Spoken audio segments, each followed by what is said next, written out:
Conta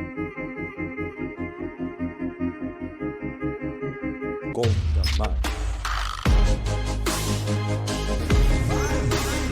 Conta mais.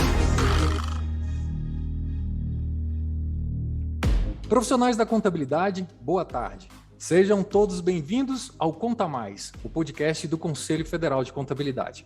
Eu sou Fabrício Lourenço, repórter do CFC, e toda quarta vou trazer temas de interesse para a classe contábil e toda a sociedade. Hoje temos a honra de receber a maior referência em educação financeira no Brasil. Mestre em Finanças pela Universidade de São Paulo, graduado em Administração Pública pela FGV em São Paulo, é consultor, professor, palestrante e autor de 16 livros com mais de 3 milhões de exemplares vendidos.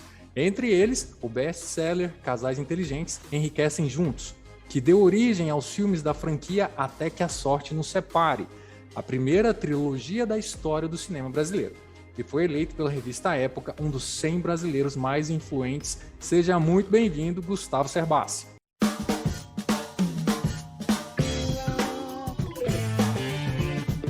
Muito obrigado, Fabrício, pela apresentação. Tenho que dizer que é uma honra estar aqui no Conta Mais, afinal, minha carreira começou nas aulas de contabilidade.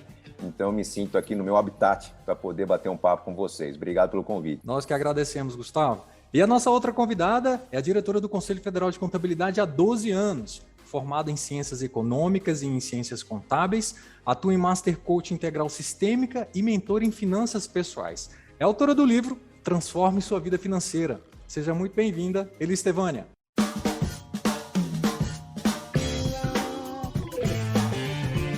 É uma grande alegria estar aqui compartilhando esse espaço com o Gustavo. Muito obrigada, Fabrício. É muito bom estar aqui hoje com vocês. Muito obrigado pela sua presença. Gustavo, o tema do nosso podcast é escolhas inteligentes para o seu bolso e sua vida. Como você avalia o cenário atual econômico para as nossas escolhas inteligentes e para o nosso bolso? Olha, Fabrício, o cenário no Brasil sempre é desafiador, né? Por mais que a gente tenha momentos um pouco mais tranquilos, momentos de bonança, né? Vamos pegar aquela fase em que foi feito o anúncio, por exemplo, da descoberta do pré-sal no Brasil. A gente tem 1, 2, 3 anos de muito otimismo, crescimento, dinheiro entrando. Essa não é a regra. A regra no Brasil é de uma economia cíclica, que ela se alterna principalmente em função do cenário eleitoral, né? Os anos eleitorais, por exemplo, como esse que estamos vivendo, eles são um pouco mais turbulentos no começo, ficam um pouco mais tranquilos no final, quando um pouco de previsibilidade chega à vida dos brasileiros, né? Novo governo, tem novos planos, as pessoas sabem mais ou menos como a economia vai andar, e a partir do meio do mandato de qualquer presidente, a coisa começa a ficar meio duvidosa, porque não se sabe mais se haverá continuidade ou não, os investimentos desaparecem. Então, esse comportamento cíclico sempre é desafiador. Especificamente nesse ano, nós estamos vindo de um cenário de 2 anos de pandemia, nós temos uma guerra muito perigosa acontecendo na Europa, oscilação nos preços de commodities, né, alimentos, petróleo, ou seja, inflação batendo a porta. Então, esse cenário convida o brasileiro a uma atitude de preservar um pouco mais as finanças. O que é preservar? Quem tem planos para comprar a casa própria, ou alivia um pouco esses planos, talvez uma casa própria um pouco mais modesta, ou posterga um pouquinho, mas é um cenário que nos convida ao não endividamento, a não engessar nossas escolhas com prestações pesadas, a não assumir um custo de vida elevado. Por quê? Porque num cenário de incertezas, nós não só temos que ter espaço para manobrar o orçamento diante de mudanças bruscas, né? Eu posso perder uma parte da minha renda no futuro, eu posso ter um aumento brusco na escola do meu filho, num gasto que eu tenho, e tudo isso nos convida talvez a ter uma margem de manobra. Como que se tem uma margem de manobra? Adotando um estilo de vida um pouco mais racional, um pouco mais simples, que não deve ser sofrido. Nós temos que aumentar a participação no nosso orçamento de gastos que eu costumo chamar nas minhas obras de gastos com qualidade de vida. Cursos eventuais, um lazer de vez em quando, cuidados pessoais, que permitam às pessoas ter o que cancelar nos meses que vêm pela frente. Pode ser que não tenha que cancelar, mas que a gente não pode estar com orçamento muito justo nesse cenário, naquela pressão de ter que manter as contas em dia e com medo de, diante de um aumento de preços, não ter o que ser ajustado. Então, a flexibilidade é a palavra-chave nesse cenário que estamos vivendo. E aproveitando o que você falou sobre flexibilidade, como as famílias brasileiras podem fugir das armadilhas financeiras e quais são elas? Aí eu já passo a pergunta para os dois, Gustavo e Elis. Eu coloco 2 principais armadilhas, tá? A primeira é que o brasileiro tem dificuldade de se antecipar aos problemas. Como eu falei, a economia é meio que cíclica, mas a gente consegue meio que antever os anos de dificuldade. A gente sabe que todo ano de eleições será um pouco mais turbulento no começo, um pouco mais tranquilo no final. Só que o brasileiro não tem o hábito, por exemplo, de praticar o orçamento doméstico. Orçamento que não é controlar o que se gastou, é, com base no que se gastou, projetar o que vem pela frente. Então, é incrível como todo brasileiro vai argumentar no fim do ano que se endividou porque gastou muito no carnaval, por exemplo, como se carnaval acontecesse uma vez na vida, né? O cometa Halley na vida das pessoas. Muitos brasileiros vão argumentar que se endividaram porque nas férias escolares do filho tiveram algum gasto extra, como se não tivesse férias todos os anos. E o mesmo acontece, por exemplo, com aquele mês do ano que tem mais celebrações em família, mais aniversários concentrados. Então, o brasileiro tem um orçamento que prevê um certo plano de consumo, mas ignora os extras, que não são extras tão imprevisíveis assim. Então a conta, ela está meio que prevista para fechar bonitinho, o aluguel, a prestação, a saúde, tudo cabe no orçamento. Quando vem uma pequena celebração, o brasileiro se pune, porque teoricamente a celebração não cabia nos planos. Então tem que olhar para frente e se antecipar, ajustar o consumo para aquele mês que vai gastar um pouco mais.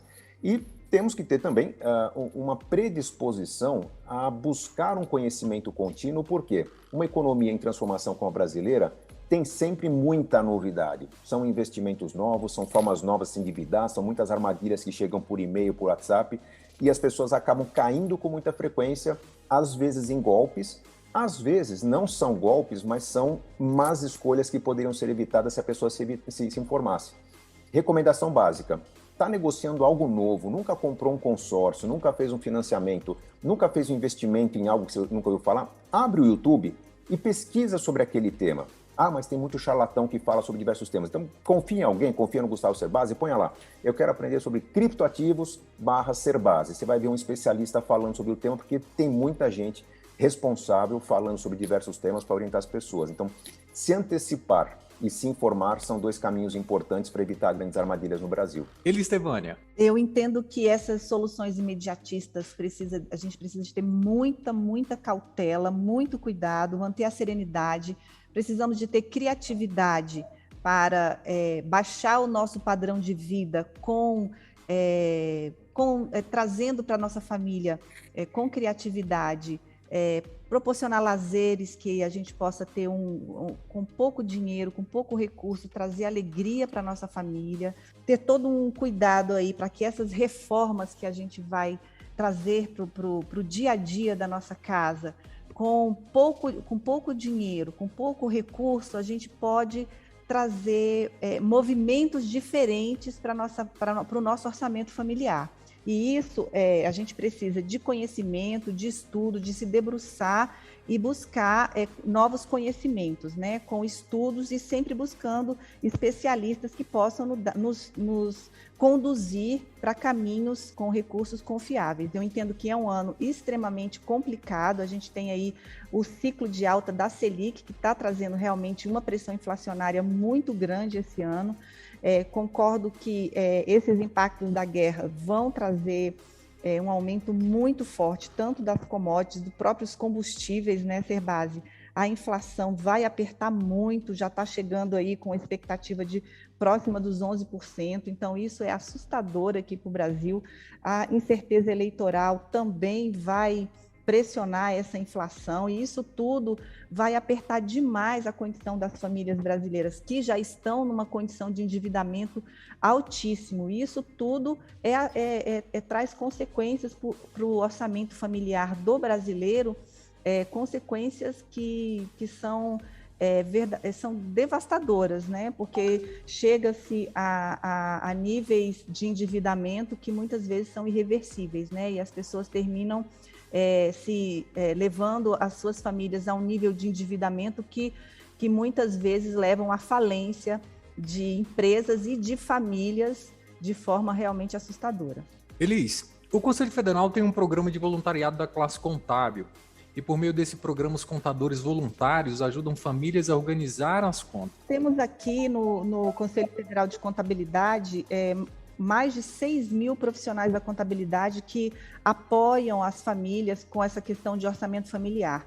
Em todos os conselhos regionais de contabilidade, nós temos esses profissionais disponíveis para apoiar e para ajudar essas famílias a se organizarem, Fabrício. Então, isso está disponível dentro dos portais do TFC Voluntário, que possui essa disponibilidade, esses profissionais disponíveis para apoiar essas famílias. Então, esse programa ele é uma forma da classe contábil contribuir voluntariamente para apoiar essas famílias nesse momento de dificuldade. Gustavo, o endividamento das famílias brasileiras atingiu um patamar histórico em 2021, de mais de 76,3% de pessoas de famílias endividadas. Essas famílias endividadas recorrem mais ao crédito para sustentar o consumo. Essa forma de crédito é uma armadilha? Sem dúvida, Fabrício, porque, bom, é fácil entender porque o endividamento está tão elevado, né? Atravessamos uma pandemia, houve uma série de auxílios, socorros, flexibilidades, tanto pagamento de aluguel no começo da pandemia, facilidades de acesso ao crédito para aliviar as contas, auxílios emergenciais, mas a questão é que a situação perdurou e quem perdeu a renda, total ou parcialmente, continuou com essa renda limitada enquanto os custos vinham aumentando. Estamos num cenário, como a Elis bem falou, de inflação que está elevada e tendendo a aumentar. Então, não só o cenário é grave, como ele me preocupa bastante, porque quem está endividado está pagando juros que são atrelados ou à inflação ou à taxa Selic, que tende a subir para controlar a inflação. Então, a tendência não é que as coisas se acomodem, é que elas piorem. Então, mais endividamento significa mais problemas na vida das famílias. É meio que jogar para o futuro uma dificuldade que está agora. Então, tentar mais crédito não é uma forma de aliviar. Basicamente, nós temos que entender que quando há uma mudança bruta na vida das pessoas, né, no caso, pode ter sido uma perda total ou parcial da renda, poderia ser o caso, por exemplo, de um divórcio, né, quando há uma ruptura no estilo de vida. Um erro muito grave que as pessoas costumam cometer é de tentar manter um estilo de vida apesar da grande mudança que aconteceu. Por exemplo, se um casal vivia num apartamento que foi escolhido para duas pessoas viverem, com duas fontes de renda, não é razoável que após um divórcio se continue nesse apartamento, um dos dois, tentando manter aquele estilo de vida que foi pensado para dois. O ideal é mudar rapidamente, o quanto antes, para um apartamento mais compacto, mesmo que seja uma situação temporária, para acomodar os custos que têm que ser menores para essa situação de renda que é menor. No caso da crise, também o que é necessário para evitar endividamento é uma reorganização da família. Se a pessoa já vive de forma muito simples, talvez conversar com alguém, algum familiar que também esteja em situação de dificuldade financeira, vamos dividir uma moradia por alguns meses, vamos acomodar essa situação, buscar uma redução radical no custo de vida para poder se livrar do endividamento, que é um problema que tende a se agravar. Essa é a solução que nós temos que propor para as pessoas agora. Um redesenho do estilo de vida, moradias mais simples, um deslocamento geográfico, talvez uma desurbanização que aconteceu muito no início da pandemia, que as pessoas foram em direção ao interior, ao campo, buscando um pouco mais de espaço. Se isso for possível, é uma forma de você reduzir o custo de vida sem ter que fazer mais dívidas. Mais dívidas significa mais juros a pagar. Numa situação de taxa Selic crescente, isso tende a fugir ao controle e trazer muito sofrimento. Pode ser que lá na frente a pessoa consiga algum tipo de negociação, algum tipo de alívio nas suas dívidas, mas até chegar lá será muito sofrimento. Até recuperar uma condição de crédito no futuro novamente, também será muito sofrimento. Então talvez seja mais interessante um sacrifício que a gente não chama de sofrimento no curto prazo, que é ter todo aquele trabalho de reorganizar seu estilo de vida, que deve levar talvez alguns poucos meses, mas que torne definitiva a nova situação de vida, que elimine boa parte das dívidas e permita a pessoa respirar por mais tempo, até que a economia se acomode. Estamos vivendo uma pressão inflacionária? Sim, mas a tendência é que em algum momento, nos próximos meses, essa inflação se acomode e a gente volte a ter uma vida um pouco mais fácil de administrar, com custo de crédito um pouco mais barato. Elis, diante do que o Gustavo disse para a gente agora, o brasileiro sabe cuidar do dinheiro? Ai, Fabrício, infelizmente não. Eu entendo que o brasileiro se afastou muito da educação financeira e o que a gente percebe é que há uma tendência muito grande ao endividamento e o que acontece? A gente vê jovens com um pouco mais de 20 anos, 25 anos, já completamente falido, completamente endividado. E os jovens se endividam nessa idade e estão endividados aos 30, aos 40, aos 50, aos 60 anos. Por quê? Porque não há realmente um investimento forte em educação financeira. Então, eu penso que precisa de que aconteça realmente o entendimento do quanto a educação financeira é importante para as famílias brasileiras, para que essa mudança realmente aconteça, né? Nós precisamos que as pessoas consigam investir em educação financeira, aprender, trazer conhecimento, colocar seus filhos para estudarem, para entenderem o que é que realmente está acontecendo com o seu dinheiro, para que a gente consiga evitar esses níveis de endividamento que levam a esse sofrimento que o Gustavo falou, né? Porque sem conhecimento, sem educação, a gente vai afastando cada vez mais a população dessa possibilidade de ter dinheiro em suas mãos. E sem o dinheiro em suas mãos, a população não tem o poder, porque só com o dinheiro é que a população tem poder de fazer escolhas melhores em suas vidas, né? Então, essa é a minha opinião. Gustavo, você falou sobre o futuro. Como sair das dívidas sem jogar o problema para o futuro? Bom, boa pergunta, Fabrício. A questão é que tem que começar numa estratégia, né? E a estratégia não nasce de uma noite de sono, assim, do instalo das pessoas. A estratégia nasce do conhecimento, como bem chamou a atenção a Elise. Agora, o conhecimento ele não exige necessariamente um investimento de dinheiro muito elevado. Não preciso fazer uma pós-graduação em finanças para ter uma boa estratégia na minha vida. Existe muito conteúdo gratuito na internet, como eu falei. O YouTube é um canal aí com conteúdo vastíssimo sobre finanças.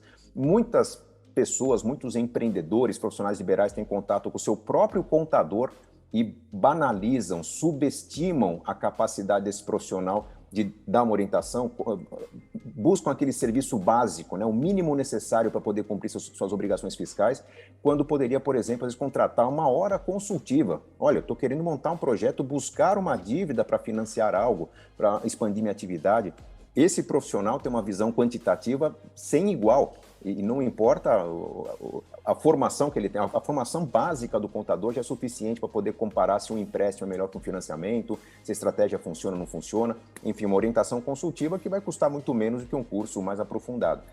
Com conhecimento, a pessoa vai entender que a estratégia ideal para não jogar o problema para o futuro é concentrar o esforço em um período muito curto no presente. Eu falei que o sacrifício a ser feito não é sofrimento, pode até ser entendido como um pequeno sofrimento quando a gente reúne a família para, por exemplo, colocar uma ação concentrada em mudança de vida nos próximos 3, 4, 5 meses. Mas tem que ter uma recompensa no final. Eu elenco aqui 3 iniciativas, 3 ações que devem ser colocadas em práticas para eliminar dívidas. Primeira delas, trabalhar mais do que o normal. Talvez, se eu tiver a possibilidade, profissional liberal, se eu trabalho por hora, enfim, puder fazer hora extras, eu posso trabalhar no fim de semana, feriados, para sempre. Não, para sempre você vai pôr as contas em dia e destruir sua saúde. Então, talvez vou ter um plano de nos próximos 3, 4 meses fazer o máximo de hora extras que eu puder. Segundo passo, vender tudo que eu puder. Tudo que eu uso muito pouco. Algum eletrodoméstico, algum tipo de roupa que está parada no armário.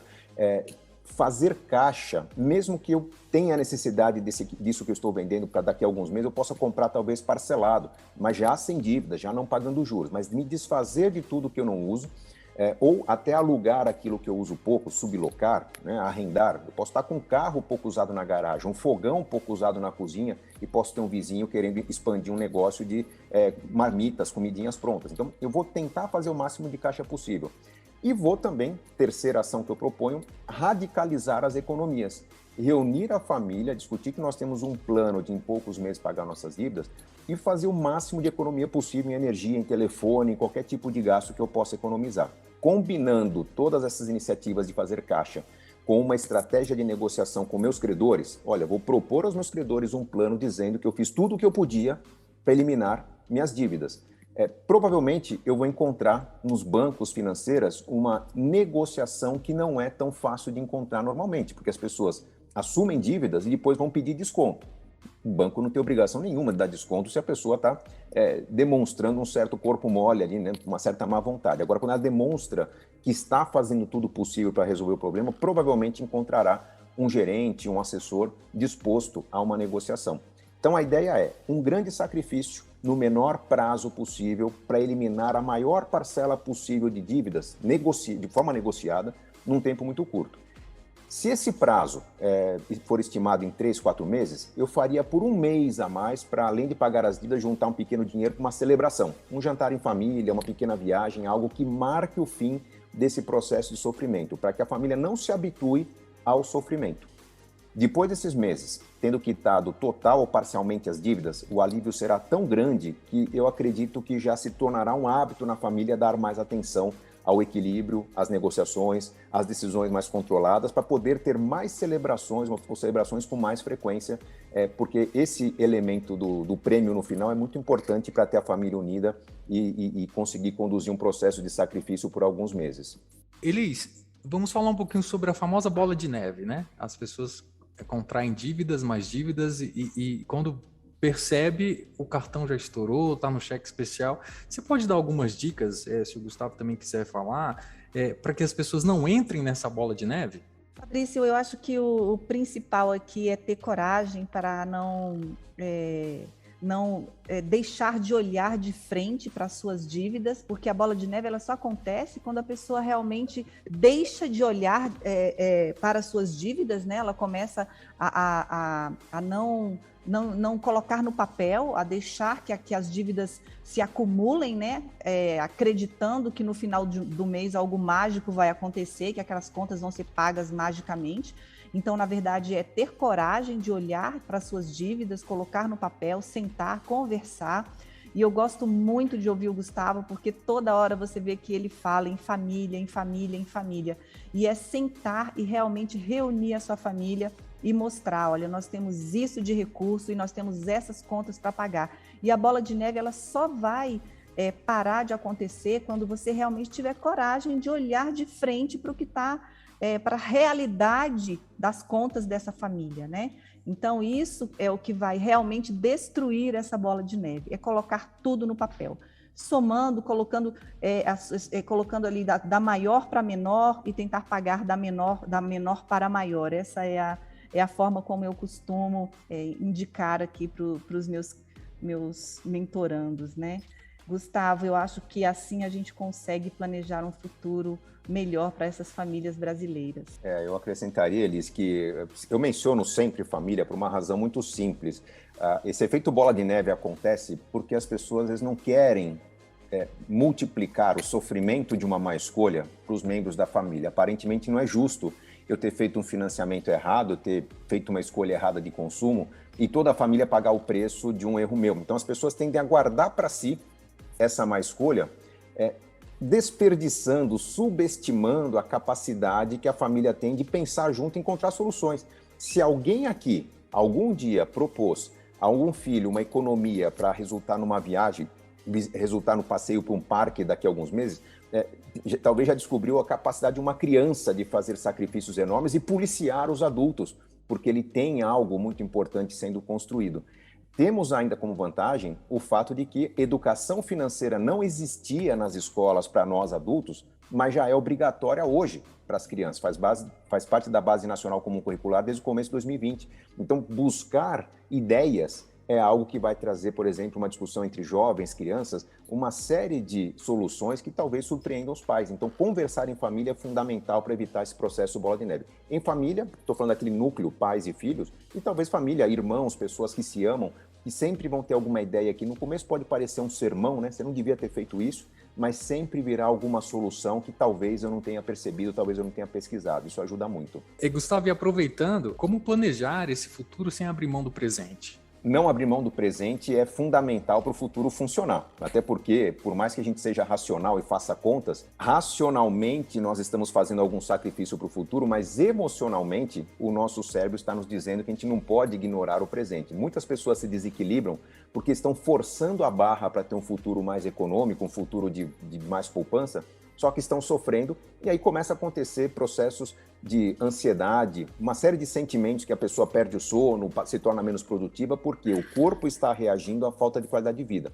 Eu tenho que inverter a ordem das escolhas. Inversão da ordem das escolhas é a receita para um futuro melhor. Eu não posso adotar um estilo de vida que consuma todo o dinheiro que eu ganho no mês e depois torcer para nada de errado acontecer para tentar fazer uma poupança. É o contrário. Eu primeiro faço uma lista dos sonhos que eu quero concretizar, sonho de independência financeira, sonho de ter uma casa própria, sonho de pôr meu filho numa faculdade, sonho de fazer uma viagem viagem todos os anos.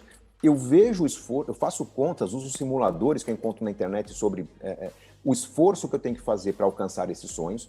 Então, da minha renda, eu primeiro separo o dinheiro para garantir os meus projetos pessoais. Além disso, eu garanto uma pequena verba para a qualidade de vida. O que me faz feliz? Para umas pessoas é praticar um esporte, para outras é ver a família, para outras é presentear, doar, mas eu tenho que ter um dinheiro que me faça feliz. E o restante do meu dinheiro é o que eu tenho disponível para a qualidade de vida. Para a maioria das pessoas, esse restante de dinheiro é muito pouco. Poxa, mas eu mal consigo pagar uma casa. E aí vai cair a consciência, vai se perceber que realizar sonhos na vida exige algum sacrifício, que nesse momento pode ser o sacrifício de uma moradia muito mais simples, pode ser o sacrifício de dividir moradia, pode ser o sacrifício de morar mais distante do trabalho que eu gostaria, mas lembre-se que essa pessoa estará com sacrifício, porém com qualidade de vida, porém realizando sonhos de curto, médio e longo prazo. Essa pessoa estará muito motivada, muito recompensada para trabalhar melhor, produzir mais, o que deve trazer efeitos, inclusive, no crescimento da sua renda. Então, perceba que o segredo para uma vida mais rica